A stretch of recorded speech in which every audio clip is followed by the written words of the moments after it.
Magandang gabi po sa inyong lahat. Ayan, tayo magbabalik ulit dito sa ating YouTube channel. Ayan, para mag-discuss ng coins. Ayan, kung magkano na ang kanyang bintahan sa ating mga online selling. Isa naman tayong kolektor. Ayan, magandang gabi sa inyo guys. Ang pag-usapan natin barya guys, ito po ay barya po.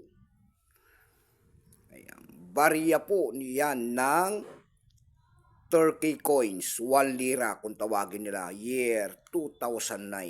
Ayan, 2009. Ayan po kanyang date. Baka mayroon kayo dyan guys, bultuhan po ang bilhin natin sa mga ganito mga word coins at hindi pa po yung kamalan.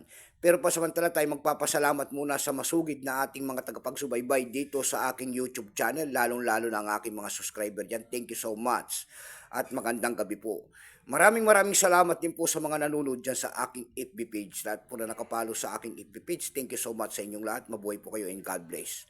Ayan, yun naman po hindi pa po nakapag-subscribe sana dito sa ating YouTube channel. Anyayaan ko lang sana kayo baka gusto nyo ang ganito mga topic about coins. Ayan, baka pwede makisuyo sa inyo. Pakipindot naman po sana ang ating subscribe button, like and share para ma-update ko naman kayo sa mga bago ko pang ilalabas na video about coins guys. At isa naman tayong kolektor.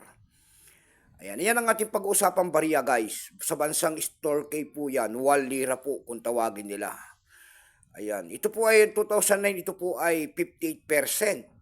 Ayan, kung ilang piraso po ang ginawa sa Turkey sa barya na yan, ay wala po tayong maipakita po. Yan lalaki na yan, ayan, kung tawagin nila yan, siya po ay si Mustafa Kemal Ataktur. Ayan, napakahirap.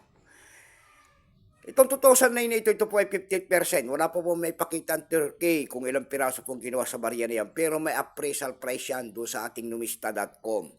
Binigyan na po ng presyo ng ating mga kolektor. Yung kanyang extra fine po ay 30. Almost ang circulated ay 30, walang circulated naman ito ay 140 pesos. Dako naman tayo sa ating eb.com. Sa eb.com po, mayroon tayo nakita nagbebenta nito na $6.50. Nasundan po yan na $6.40. Yung pinakamababa po ay $2.50. Dako naman tayo sa Carousel PH. Sa Carousel PH naman po, mayroon tayo nakita nagbebenta nito ng 20 pesos, yung pinakamababa.